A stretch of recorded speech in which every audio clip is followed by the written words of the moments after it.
తమిళనాడులో ఇప్పుడు విజయ్ ప్రమాణ స్వీకారం గురించి గంటకు ఒక పరిణామం అయితే జరుగుతుంది. అది మనందరికీ తెలిసిందే.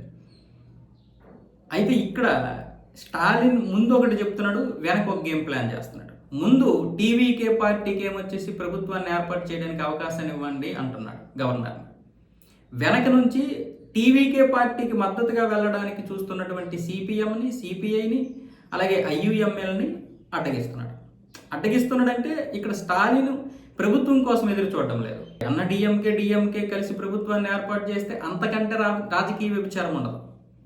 కాబట్టి నెక్స్ట్ ఎలక్షన్లో అన్న డిఎంకేని ఉమ్మూసేస్తారు ప్రజలందరూ. కాబట్టి ఆ విషయం తెలుసు. గత 5-6 దశాబ్దాలుగా రాజకీయాల్లో ఉన్నటువంటి డిఎంకే నేతలకి, స్టాలిన్కి ఆ మాత్రం తెలియదా? ప్రభుత్వాన్ని ఏర్పాటు చేయడానికి ఆయన ఆసక్తి చూపించడం లేదు. కానీ ప్రభుత్వ ఏర్పాటుకు ట్రై చేస్తున్నటువంటి విజయ్ పార్టీలో ఇప్పుడు అతను కీలకంగా మారాలి. తద్వారా అన్నా డిఎంకేని 3వ స్థానానికి పడేయడమే కాకుండా రాజకీయ భవిష్యత్తు లేకుండా చూస్తున్నాడు.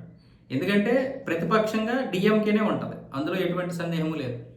ఎందుకంటే స్థానాలు కూడా ఎక్కువ వచ్చాయి కాబట్టి అన్నా డిఎంకే కంటే. కాబట్టి ప్రతిపక్షంలో డిఎంకే ఉంటుంది, ప్రభుత్వంలో కూడా ఇప్పుడు కీలకంగా మారాలని చూస్తున్నాడు. అందుకే కాంగ్రెస్ వెళ్ళిపోయినా, కాంగ్రెస్తో విభేదించిన, ఇప్పుడు సిపిఎం, సిపిఐ వెళ్ళిపోవడానికి ఇష్టం చూపినా వాటిని ఆపి ఇప్పుడు ప్రభుత్వంలో కీలకంగా మారాలంటే ఏం చేయాలి అనేది ఆలోచిస్తున్నాడు.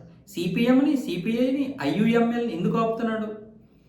ప్రభుత్వ ఏర్పాటుకు కావలసినటువంటిది స్టాలిన్ దగ్గర మాత్రమే ఉంది. ఇప్పుడు ప్రభుత్వం ఏర్పాటు చేయాలంటే స్టాలినే కీలకమని ఇప్పుడు విజయ్ గుర్తించాలి, టీవీకే పార్టీ గుర్తించాలి. మరొక ఆప్షన్ లేదు. ఎందుకు? అన్నా డిఎంకే ఎమ్మెల్యేలు ఇప్పుడు రారు. వాళ్ళు రావాలని వాళ్ళకి ఇంట్రెస్ట్ ఉన్నా ప్రస్తుతానికి విజయ్ తీసుకోడు. ప్రభుత్వం ఏర్పాటు చేసిన తర్వాత తీసుకుందామన్నా ఇప్పుడు గవర్నర్ ఏమొచ్చేసి ప్రభుత్వ ఏర్పాటుకు అనుమతులు ఇవ్వడం లేదు. 118 మంది ఎమ్మెల్యే లిస్ట్ లేకుండా నేను చేయను అంటున్నాడు. 118 మంది ఎమ్మెల్యేలు లోక్భవన్కి రావాల్సిన అవసరం లేదు, కానీ దానికి సంబంధించినటువంటి లిస్ట్ ఇవ్వండి అంటున్నాడు. నేను ఇచ్చాను ఆ లిస్టు. మళ్ళీ ఈరోజు ఏఎంఎంకే, అలాగే మళ్ళీ ఇప్పుడు ఐయుఎంఎల్, ఇంకా వికేసి ఇంకా మేము నిర్ణయించుకోలేదు, ఈరోజు చెప్తామన్నట్లుగానే చెప్పారు. నిర్ణయం వచ్చేసి మేము ఇస్తున్నాము, మా మద్దతు ఇస్తున్నాం అన్నారు. మళ్ళీ రాత్రికి రాత్రి సమీకరణాలు మారిపోయాయి. అంటే ఇదంతా స్టాలిన్ ఆడుతున్నటువంటి ఒక గేమ్. అలాగని స్టాలిన్కి ప్రభుత్వాన్ని ఏర్పాటు చేయాలని ఏం లేదు.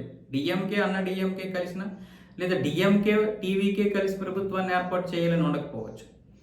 కానీ టీవీకే పార్టీ ప్రభుత్వాన్ని ఏర్పాటు చేయాలంటే అది డిఎంకే పార్టీ వల్లే, అది స్టాలిన్ వల్ల మాత్రమే సాధ్యము అనేది ఇప్పుడు హింట్ ఇస్తున్నాడు ప్రజలకి. అది విజయ్కి తెలుసు.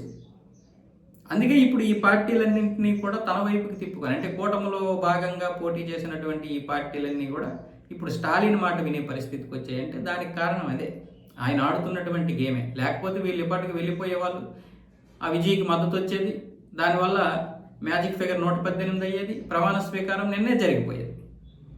అలా జరగకుండా చూడడానికి ప్రధాన కారణం స్టాలిన్. ముందు నుంచి ఏమొచ్చేసి అమృతవాక్యాలు, వెనక నుండి ఏమొచ్చేసి విష ప్రయోగాలు, ఇలాంటివి జరుగుతున్నాయి ఇప్పుడు తమిళనాడులో. ఇది రాజకీయంలో కామనే. ఒకసారి రాజకీయంలోకి వచ్చామంటే వీటన్నింటినీ తట్టుకోగలగాలి. ఇప్పుడు విజయ్ మీద సింపతి రావచ్చు, రాకపోవచ్చు. విజయ్ కూడా ఇప్పుడు రాజకీయ గేమ్లో ఉన్నాడు కాబట్టి ఆయన కూడా ఇక గేమ్ ప్లే చేయాల్సిందే.